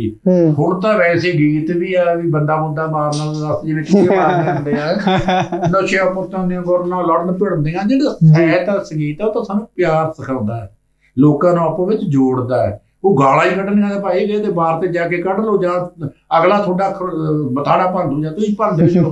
ਤੇ ਇੱਥੇ ਲੋਕਾਂ ਦਾ ਸਮਾਂ ਕਿਉਂ ਬਰਬਾਦ ਕਰਦੇ ਹੋ ਟੀਵੀਆਂ ਦੇ ਉੱਤੇ ਆ ਕੇ? ਠੀਕ ਹੈ ਜੀ। ਫਿਰ ਉਹ ਜਿਹੋ ਜਿਹੇ ਤੁਸੀਂ ਹਾਵ ਭਾਵ ਲੈ ਕੇ ਤੁਰੋਗੇ ਉਹੋ ਜਿਹੇ ਗੀਤ ਆ, ਕਿਉਂਕਿ ਗੀਤ ਦੇ ਨਾਲ ਹੀ ਤੁਹਾਡੇ ਹਾਵ ਭਾਵ ਬਣਨੇ, ਤੁਹਾਡੀ ਆਵਾਜ਼ ਦੇ ਵਿੱਚ ਜਿਹੜੀ ਮਿਠਾਸ ਆ ਨਾ ਉਹ ਗੀਤ ਕਰਕੇ ਹੀ ਆਉਣੀ ਆ। ਜੇ ਤੁਸੀਂ ਉਹ ਗੀਤ ਹੀ ਉਹ ਜੇ ਲਵੋਗੇ ਤਾਂ ਉਹਨਾਂ ਦੀ ਗੱਲ ਨਹੀਂ ਬਣਨੀ। ਪੁਰਾਣੇ ਜਿਹੜੇ ਗਾਇਕ ਸੀ ਨਾ ਉਹ ਸੱਚੀ ਮੁੱਚੀ ਦੇ ਗਾਇਕ ਸੀ ਤੇ ਉਹ ਰੂਹ ਨਾਲ ਗਾਉਂਦੇ ਸੀ। ਹੁਣ ਕਈ ਬੰਦੇ ਸੋਚਦੇ ਵੀ ਯਾਰ ਕੋਈ ਹੋਰ ਕੰਮ ਨਹੀਂ ਚੱਲਦਾ ਤਾਂ ਚੱਲ ਐਂ ਗਾ ਗੂ ਕੇ ਲੈਂਦੇ ਆ, ਤੇ ਉਹ ਇਹ ਗੱਡੀ ਬਾਹਲੇ ਦਿਨ ਚੱਲਦੀ ਨੀ ਗੀ, ਬਸ ਉਹ ਆਪਦੇ ਪੈਸੇ ਜੇ ਲਾ ਕੇ ਲਊ ਕੇ ਟੀਵੀ ਤੇ 2-4 ਦਿਨ ਰਹਿੰਦੇ ਨੇ, ਆਪ ਵੇਖਦੇ ਵੂਖਦੇ ਰਹਿੰਦੇ ਨੇ, ਫਿਰ ਪਾਸੇ ਹੋ ਗਏ ਬੈਠ ਜਾਂਦੇ ਨੇ। ਅੱਛਾ, ਇੱਕ ਆਖਰੀ ਸਵਾਲ, ਤੁਸੀਂ ਭਾਸ਼ਾ ਵਿਭਾਗ 'ਚ ਰਹੇ ਹੋ, ਹਜ਼ਾਰਾਂ ਲੱਖਾਂ ਕਿਤਾਬਾਂ ਸਾਡੀ ਪੰਜਾਬੀ ਭਾਸ਼ਾ 'ਚ ਅਣਮੁੱਲੀਆਂ ਚੀਜ਼ਾਂ, ਅਣਮੁੱਲਾ ਖਜ਼ਾਨਾ ਲਿਖਿਆ ਪਿਆ ਹੈ, ਪਰ ਅੱਜ ਕੱਲ੍ਹ ਦੀ ਪੀੜ੍ਹੀ ਤਾਂ ਕੋਈ ਹਜ਼ਾਰਾਂ ਲੱਖਾਂ 'ਚੋਂ ਵਿਰਲਾ ਹੀ ਹੁੰਦਾ ਜਿਹੜਾ ਉਸ ਲਾਇਬ੍ਰੇਰੀ 'ਚ ਜਾ ਕੇ ਉਹਨਾਂ ਨੂੰ ਖੋਲ੍ਹਦਾ। ਤੁਹਾਨੂੰ ਕੀ ਲੱਗਦਾ ਕਿ ਆਉਣ ਵਾਲੇ ਸਮੇਂ 'ਚ ਵਾਕਈ ਸਾਡਾ ਸਾਹਿਤ ਹੁਣ ਖਤਰੇ 'ਚ ਆ ਵੀ ਉਹਦਾ ਗਿਆਨ ਸਿਰਫ ਲਾਇਬ੍ਰੇਰੀਆਂ ਦੀਆਂ ਕਿਤਾਬਾਂ 'ਚ ਬੰਦ ਹੀ ਰਹਿ ਜਾਣਾ? ਕਿਉਂਕਿ ਨਵੀਂ ਪੀੜ੍ਹੀ ਤਾਂ ਫੇਸਬੁੱਕ ਦੇ ਗਿਆਨ ਨੂੰ ਮੰਨਦੀ ਹੈ, ਕਿਤਾਬ ਵਾਲੇ ਗਿਆਨ ਤੋਂ ਤਾਂ ਬਹੁਤ ਦੂਰ ਹੋ ਚੁੱਕੀ ਆ। ਡਰ ਹੈ ਐਜ਼ ਅ ਸਾਹਿਤਕਾਰ ਮਨ 'ਚ? ਨਹੀਂ, ਇਹ ਨਹੀਂ ਹੁੰਦਾਗਾ। ਜੇ ਇੱਕ ਪੀੜ੍ਹੀ ਹੋਰ ਤਰ੍ਹਾਂ ਸੋਚਦੀ ਆ, ਦੂਜੀ ਹੋਰ ਤਰ੍ਹਾਂ ਵੀ ਸੋਚ ਸਕਦੀ ਆ, ਸਮਝਿਆ ਨਾ, ਵਾਪਸ ਹੋ ਜਾਂਦਾ ਨਾ। ਬਾਕੀ ਇਹ ਵੀ ਇਹਨਾਂ ਨੂੰ ਵੀ ਗੱਲਾਂ ਨੂੰ, ਜਿਹੜੇ ਗੀਤ ਵੀ ਨੇ, ਹੁਣ ਮੇਰੇ ਗੀਤ ਆ ਜਿਹੜੇ MA ਪੰਜਾਬੀ ਦੇ ਸਿਲੇਬਸ 'ਚ ਵੀ ਪੜ੍ਹਾਏ ਜਾ ਰਹੀ ਹੈ ਕਿਤਾਬ, ਠੀਕ ਹੈ ਨਾ, ਉੱਥੇ ਵੀ ਲੱਗੇ ਹੋਏ ਨੇ। ਮੈਂ ਨਾਵਲ ਵੀ ਲਿਖੇ ਨੇ, ਉਹਨਾਂ ਤੇ ਵੀ PhD ਹੋਈ ਹੈ, ਮੇਰੇ ਗੀਤਾਂ ਤੇ ਵੀ PhD ਹੋਈਆਂ, ਮੇਰੀਆਂ ਕਵਿਤਾਵਾਂ ਤੇ ਵੀ। ਨਵੇਂ ਬੱਚੇ ਜਿਹੜੇ ਨੇ ਨਾ ਕੰਮ ਇਹਨਾਂ ਸਾਰਿਆਂ ਵਿਸ਼ਿਆਂ ਦੇ ਉੱਤੇ ਕਰ ਰਹੇ ਨੇ, ਚੱਲ ਰਿਹਾ। ਬਾਕੀ ਜਿੱਥੋਂ ਤੱਕ ਕਿਤਾਬਾਂ, ਹੁਣ ਮੈਂ ਭਾਸ਼ਾ ਵਿਭਾਗ 'ਚ ਪੰਜਾਬ ਕੋਸ਼ ਤਿਆਰ ਕੀਤਾ ਸੀ, ਉਹ ਫੁੱਲ ਸਕੇਪ ਪੇਪਰ 'ਚ 1000 ਪੰਨੇ ਦੇ 2 ਵੋਲੀਅਮ ਆ, ਉਹਨੂੰ IAS PCS ਕਰਨ ਵਾਲੇ ਵੀ ਪੜ੍ਹਦੇ ਨੇ। ਕਿਉਂਕਿ ਪੰਜਾਬ ਆ ਜਿਹੜਾ, ਇਹ ਨਿੱਕਾ ਜਿਹਾ ਪੰਜਾਬ ਨਹੀਂ, ਅਸਲ ਪੰਜਾਬ ਦੀ ਹੱਦ ਇੱਕ ਅਫਗਾਨਿਸਤਾਨ ਨਾਲ ਲੱਗਦੀ ਹੈ, ਇੱਕ ਚੀਨ ਨਾਲ ਲੱਗਦੀ ਹੈ, ਇੱਕ ਰਾਜਸਥਾਨ ਨਾਲ ਲੱਗਦੀ ਹੈ, ਸਮਝੋ ਨਾ। ਅਸਲ ਪੰਜਾਬ ਤਾਂ ਭੂਗੋਲਿਕ ਤੌਰ ਤੇ ਇਹ ਹੈ ਨਾ, ਦਿੱਲੀ ਵੀ ਪੰਜਾਬ ਦਾ ਜ਼ਿਲ੍ਹਾ ਹੁੰਦੀ ਸੀ, 1912 ਦੇ ਵਿੱਚ ਅੰਗਰੇਜ਼ਾਂ ਨੇ ਪੰਜਾਬ ਨਾਲੋਂ ਵੱਖ ਕੀਤਾ। ਇਸ ਸਾਰੇ ਪੰਜਾਬ ਬਾਰੇ ਮੈਂ ਉਹ ਕਿਤਾਬ ਲਿਖੀ। ਅਸੀਂ ਪੰਜਾਬੀ ਕੋਸ਼ ਤਿਆਰ ਕੀਤਾ 6 ਜਲਦਾਂ 'ਚ, ਜਿਹਦੇ 'ਚ ਸਾਰੇ ਪੁਰਾਣੇ ਸ਼ਬਦ ਆ ਪੰਜਾਬੀ ਦੇ, ਉਹ ਉਹਨਾਂ ਨੂੰ ਲੈ, ਜਿਵੇਂ ਉਹ ਕੀ ਆ ਤੇਰੀ ਬੱਕੀ ਮਿਰਜਾ, ਕੀ ਹੈ ਇਹਦੀ ਤੋਰ, ਇਹਨੇ ਨਹੀਂ ਦਬੇਲਾ ਕੱਢਣਾ, ਇਹਦੀ ਕੰਡ 'ਚ ਹੈ ਨਹੀਂ ਜ਼ੋਰ। ਹੁਣ ਨਵੇਂ ਬੱਚਿਆਂ ਨੂੰ ਦਬੇਲਾ ਨਹੀਂ ਪਤਾ। ਦਬੇਲਾ ਅਸੀਂ ਲਿਖਿਆ ਵੀ ਦਬੇਲਾ ਦਾ ਭਾਵ ਆ 2 ਜਣਿਆਂ ਦੀ ਸਵਾਰੀ, 2 ਜਣਿਆਂ ਨੂੰ ਚੱਕਣ ਲੱਗੀ। ਜਾਂ ਜਿਵੇਂ ਨੰਬਰਦਾਰ ਜਾਂ ਲੰਬੜਦਾਰ ਆ, ਇਹ ਅਸਲ ਸ਼ਬਦ ਫਾਰਸੀ ਦਾ ਲੰਬਰਦਾਰ, ਲੰਬਰਦਾਰ ਤੋਂ ਆ ਕੇ ਸਾਡਾ ਨੰਬਰਦਾਰ ਬਣਦਾ ਹੈ। ਉਹ 'ਚ ਸਾਰੀਆਂ ਇਸ ਤਰ੍ਹਾਂ ਦੀਆਂ ਗੱਲਾਂ ਨੇ ਬੱਚਿਆਂ ਨੂੰ ਪੜ੍ਹਨ ਵਾਸਤੇ। ਤੇ ਉਹ ਅੱਜ ਇੱਕ ਨਹੀਂ ਪੀੜ੍ਹੀ ਤਾਂ ਦੂਜੀ ਇਹ ਲੋੜ ਸਮਝੇਗੀ। ਜੇ ਤਾਂ ਭਾਈ ਇਹਨਾਂ ਨੇ ਬਾਹਰ ਜਾ ਕੇ ਚੌਕੀਦਾਰਾ ਕਰਨਾ ਹੈ, ਇੱਥੇ ਨਿੱਕੇ ਮੋਟੇ ਕੰਮ ਕਰਨਾ, ਘਸਿਆਰੇ ਬਣਨਾ ਹੈ, ਫਿਰ ਤਾਂ ਨਾ ਪੜ੍ਹਨਾ। ਜੇ ਪੰਜਾਬੀਆਂ ਨੇ ਠਾਠ ਵਾਲੇ ਅਫਸਰ ਬਣਨਾ, ਵੱਡਿਆਂ ਅਹੁਦਿਆਂ ਤੇ ਬਹਿਣਾ ਹੈ ਤੇ ਗਿਆਨਵਾਨ ਮਨੁੱਖ ਬਣਨਾ ਹੈ, ਫਿਰ ਇਹਨਾਂ ਨੂੰ ਪੜ੍ਹਨਾ ਪਊਗਾ। ਪੜ੍ਹਨਾ ਇਹਨਾਂ ਦੀ ਲੋੜ ਆ। ਤੇ ਭਾਸ਼ਾ ਵਿਭਾਗ ਵਰਗੇ ਅਦਾਰਿਆਂ ਨੇ, ਯੂਨੀਵਰਸਿਟੀਆਂ ਨੇ ਬੜੀਆਂ ਸੋਹਣੀਆਂ ਵਧੀਆ ਕਿਤਾਬਾਂ ਮੁੱਲਵਾਨ ਇਕੱਠੀਆਂ ਕੀਤੀਆਂ ਨੇ, ਤੇ ਉਹ ਸਾਡੇ ਕੋਲੇ ਸੁਰੱਖਿਅਤ ਪਿਆ, ਸਾਡਾ ਖਜ਼ਾਨਾ ਹੈ। ਇਹ ਜਿਹੜਾ ਪਿਓ ਦਾਦੇ ਦਾ ਖਜ਼ਾਨਾ ਹੁੰਦਾ ਨਾ, ਬਾਣੀਆਂ ਕਹਾਣੀਆਂ ਪੁੱਤ ਸਪੁੱਤ ਕਰੀਣ, ਬਾਣੀ ਚਾਹੁੰਦਾ ਬਾਣੀਆਂ ਕਹਾਣੀਆਂ ਪੁੱਤ ਸਪੁੱਤ ਕਰੀਣ। ਜਿਹੜੀਆਂ ਬਾਬਿਆਂ ਦਾਦਿਆਂ ਦੀਆਂ ਕਹਾਣੀਆਂ ਉਹ ਪੁੱਤਾਂ ਨੂੰ ਸਪੁੱਤ ਬਣਾਉਂਦੀਆਂ ਨੇ। ਉਹ ਜਦੋਂ ਉਹਨਾਂ ਨੂੰ ਪੜ੍ਹਦੇ ਨੇ, ਸੁਣਦੇ ਨੇ, ਉਹਨਾਂ ਤੋਂ ਸਿੱਖਿਆ ਲੈਂਦੇ ਨੇ। ਜਿਹੜੇ ਨਹੀਂ ਲੈਂਦੇ ਉਹ ਕਪੁੱਤ ਬਣਦੇ ਨੇ, ਕਪੂਤ ਬਣਦੇ ਨੇ। ਇਹ ਭਾਈ ਫਿਰ ਜਿਨ੍ਹਾਂ ਨੇ ਕਪੂਤ ਬਣਨਾ ਬਣੀ ਜਾਣਾ, ਅਸੀਂ ਉਹਨਾਂ ਨੂੰ ਕੀ ਕਹਿ ਸਕਦੇ ਆ? ਜਿਨ੍ਹਾਂ ਨੇ ਸੱਚੇ ਸਪੂਤ ਬਣਨਾ ਮਾਂ ਬੋਲੀ ਦੇ, ਪੰਜਾਬ ਦੇ, ਤੇ ਉਹ ਪੰਜਾਬ ਦੀ ਅਣਖ ਨੂੰ ਜਿਉਂਦੇ ਰੱਖਣਾ ਹੈ ਵੀ ਆਹ ਪੰਜਾਬੀ ਆਹ ਹੁੰਦੇ ਨੇ, ਉਹ ਸਾਹਿਤ ਨਾਲ ਵੀ ਜੁੜਨਗੇ। ਕਿਉਂਕਿ ਮਾਲਾ ਤਲਵਾਰ ਤੱਕ ਪਹੁੰਚਦੀ ਹੈ। ਬਾਬੇ ਨਾਨਕ ਨੇ ਮਾਲਾ ਦੀ ਗੱਲ ਤੋਰੀ ਸੀ। ਮਾਲਾ ਤੋਂ ਭਗਤੀ ਤੋਂ ਤੁਰਦੀ ਗੱਲ ਗੁਰੂ ਗੋਬਿੰਦ ਸਿੰਘ ਜੀ ਵੇਲੇ ਜ਼ੁਲਮ ਨਾਲ ਟੱਕਰ ਲੈਣ ਲਈ ਤਲਵਾਰ ਤੱਕ ਪਹੁੰਚਦੀ ਹੈ। ਪਰ ਇਹ ਸਿੱਖਿਆ ਸਾਰੀ ਇਹ ਸਾਹਿਤ ਤੇ ਮਿਲਦੀ ਹੈ। ਇਹਦੇ ਵਿੱਚੋਂ ਹੀ ਅਸੀਂ ਅੱਗੇ ਵਧਣਾ ਹੁੰਦਾ ਹੈ। ਸੂਈ ਧਾਗਾ ਚਿੱਟੀ ਚਾਦਰ ਕੱਲੇ ਕੱਲੇ ਕੁਝ ਨਹੀਂ, ਸੂਈ ਧਾਗਾ ਚਿੱਟੀ ਚਾਦਰ ਕੱਲੇ ਕੱਲੇ ਕੁਝ ਨਹੀਂ, ਤੇਰੇ ਹੱਥਾਂ ਦੀ ਛੂਹ ਸਦਕਾ ਘੁੱਗੀਆਂ ਮੋਰਨੇ ਬਣ ਜਾਂਦੇ। ਕਿਆ ਬਾਤ ਹੈ ਜੀ, ਕਿਆ ਬਾਤ ਹੈ। ਬਿਲਕੁਲ ਬਹੁਤ ਸੋਹਣੀ ਤੇ ਸਿਆਣੀ ਗੱਲ ਸਰ ਨੇ ਸਾਡੇ ਨਾਲ ਸਾਂਝੀ ਕੀਤੀ ਹੈ। ਇਹੀ ਗੱਲ ਮੈਂ ਵੀ ਕਹਿਣਾ ਚਾਹੂੰਗਾ ਕਿ ਇਤਿਹਾਸ ਹੈ ਜਿਹੜਾ, ਕਿਉਂਕਿ ਜ਼ਿੰਦਗੀ ਦੇ ਵਿੱਚ ਇਨਸਾਨ ਆਉਂਦਾ ਹੈ ਤਾਂ ਜੇ ਕੁਝ ਸਿੱਖ ਕੇ ਨਾ ਗਿਆ, ਜਾਂ ਕੁਝ ਖੱਟ ਕੇ ਨਾ ਗਿਆ, ਜਾਂ ਕੁਝ ਬਣ ਕੇ ਨਾ ਗਿਆ, ਜਾਂ ਤੁਹਾਡੀ ਬਦੌਲਤ ਕਿਸੇ ਨੂੰ ਕੁਝ ਫਾਇਦਾ ਨਾ ਹੋਇਆ, ਤੇ ਫਿਰ ਜ਼ਿੰਦਗੀ 'ਚ ਆਉਣ ਦਾ ਕੋਈ ਫਾਇਦਾ ਨਹੀਂ ਹੁੰਦਾ। ਤੇ ਇਤਿਹਾਸ ਇੱਕ ਇਹੋ ਜੀ ਚੀਜ਼ ਹੈ, ਇਤਿਹਾਸ 'ਚ ਲਿਖਿਆ ਹੋਇਆ ਸਾਹਿਤ ਸਾਡੇ ਲਈ, ਸਾਡਾ ਇਤਿਹਾਸ ਵੀ ਬੜਾ ਬੁਲੰਦ, ਸਾਡਾ ਸਾਹਿਤ ਵੀ ਬੜਾ ਬੁਲੰਦ, ਤੇ ਜੇ ਅਸੀਂ ਪੜ੍ਹਿਆ ਨਾ, ਉਹਦੇ ਤੋਂ ਕੁਝ ਸਿੱਖਿਆ ਨਾ, ਤਾਂ ਜ਼ਿੰਦਗੀ ਤਾਂ ਵੈਸੇ ਵੀ ਲੰਘ ਜਾਣੀ ਹੈ, ਬਟ ਇੱਕ ਗਿਆਨਵਾਨ, ਇੱਕ ਗਿਆਨੀ ਹੋ ਕੇ ਜਿਹੜੀ ਜ਼ਿੰਦਗੀ ਲੰਘਦੀ ਹੈ ਉਹਨੂੰ ਕੱਟਣ ਦਾ ਇੱਕ ਵੱਖਰਾ ਹੀ ਸਬੱਬ, ਇੱਕ ਵੱਖਰਾ ਹੀ ਨਜ਼ਾਰਾ ਹੁੰਦਾ, ਤੇ ਤੁਹਾਡੇ ਤੋਂ ਅੱਗੇ ਵੀ ਉਹ ਗਿਆਨ ਵਿਚਰਦਾ ਤੁਹਾਡੀਆਂ ਅਗਲੀਆਂ ਪੀੜ੍ਹੀਆਂ 'ਚ ਜਾਂਦਾ ਹੈ। ਤੇ ਹੁਣ ਸਾਡੀ ਜ਼ਿੰਮੇਵਾਰੀ ਬਣਦੀ ਹੈ ਕਿ ਉਹ ਸਾਹਿਤ ਜਿਹੜਾ ਸਾਡੇ ਕੋਲ ਵਡਮੁੱਲਾ ਖਜ਼ਾਨਾ ਲਾਇਬ੍ਰੇਰੀਆਂ ਦੇ ਵਿੱਚ ਕਿਤਾਬਾਂ 'ਚ ਬੰਦ ਪਿਆ, ਉਹ ਕਿਤਾਬਾਂ ਬੰਦ ਨਾ ਰੱਖੀਏ, ਅਸੀਂ ਵੀ ਖੋਲ੍ਹਣ ਵਾਲੇ ਬਣੀਏ। ਜਿੰਨਾ ਜ਼ੋਰ ਫੇਸਬੁੱਕ ਤੇ ਇੰਸਟਾਗ੍ਰਾਮ ਖੋਲ੍ਹਣ ਨੂੰ ਲਾਉਂਦੇ ਹਾਂ, ਉਹਨਾਂ ਕਿਤਾਬਾਂ ਨੂੰ ਤਾਂ ਖੋਲ੍ਹਣ 'ਚ ਘੱਟ ਹੀ ਜ਼ੋਰ ਲੱਗਦਾ, ਤੇ ਖੋਲੀਏ ਤੇ ਪੜ੍ਹੀਏ ਤਾਂ ਕੁਝ ਨਾ ਕੁਝ ਜ਼ਰੂਰ ਖੱਟਾਂਗੇ ਤੇ ਅੱਗੇ ਲੈ ਕੇ ਜਾਵਾਂਗੇ। ਤੇ ਜਿੱਦਾਂ ਸਰ ਨੇ ਕਿਹਾ ਕਿ ਅਗਰ ਅਫਸਰ ਬਣਨਾ ਜਾਂ ਕੁਝ ਬਣਨਾ ਇਨਸਾਨ ਜ਼ਿੰਦਗੀ ਦੇ ਵਿੱਚ, ਤੇ ਸਾਹਿਤ ਪੜ੍ਹਨਾ, ਕਿਉਂਕਿ ਸਾਹਿਤ ਕੁਝ ਨਾ ਕੁਝ ਤਾਂ ਦੇ ਕੇ ਹੀ ਜਾਊਗਾ। ਇੱਕ ਇੱਕ ਗੱਲ ਲੱਖ ਲੱਖ ਰੁਪਏ ਦੀ ਸਾਨੂੰ ਮਿਲ ਜਾਂਦੀ ਆ। ਤੇ ਧਰਮ ਕੰਮਿਆਣਾ ਸਰ ਦੇ ਵੀ ਬਹੁਤ ਸਾਰੇ ਇਹੋ ਜਿਹੇ ਨਾਵਲ ਲਿਖੇ ਹੋਏ ਨੇ, ਜਿਹੜੇ ਕਿ ਜਿਨ੍ਹਾਂ ਦੇ ਨਾਮ ਅਸੀਂ ਤੁਹਾਨੂੰ ਨੀਚੇ ਡਿਸਕ੍ਰਿਪਸ਼ਨ ਦੇ ਵਿੱਚ ਦੇ ਦਿੱਤੇ ਨੇ, ਤੇ ਤੁਸੀਂ ਉਹ ਨਾਵਲਾਂ ਬਾਰੇ ਵੀ ਜਾਣਕਾਰੀ ਸਾਡੇ ਕੋਲੋਂ ਲੈ ਸਕਦੇ ਹੋ ਉਹਨਾਂ ਲਿੰਕਸ ਦੇ ਉੱਪਰ ਕਲਿੱਕ ਕਰਕੇ। ਤੇ ਅੱਜ ਬੜਾ ਅੱਛਾ ਲੱਗਿਆ ਮੈਨੂੰ ਇਹਨਾਂ ਨਾਲ ਗੱਲਾਂ ਬਾਤਾਂ ਕਰਕੇ, ਤੇ ਜਨਾਬ ਇਦਾਂ ਦੀਆਂ ਹੀ ਹੋਰ ਸ਼ਖਸੀਅਤਾਂ ਅਸੀਂ ਤੁਹਾਡੇ ਰੂਬਰੂ ਕਰਦੇ ਰਹਾਂਗੇ, ਤੇ ਤੁਸੀਂ ਜੁੜੇ ਰਹਿਣਾ ਇੰਡੋਜ਼ ਟੀਵੀ ਆਸਟ੍ਰੇਲੀਆ ਦੇ ਨਾਲ। ਮੈਨੂੰ ਤੇ ਧਰਮ ਕੰਮਿਆਣਾ ਸਰ ਨੂੰ ਦਿਓ ਇਜਾਜ਼ਤ, ਪਿਆਰ ਭਰੀ ਸਤਿ ਸ਼੍ਰੀ ਅਕਾਲ।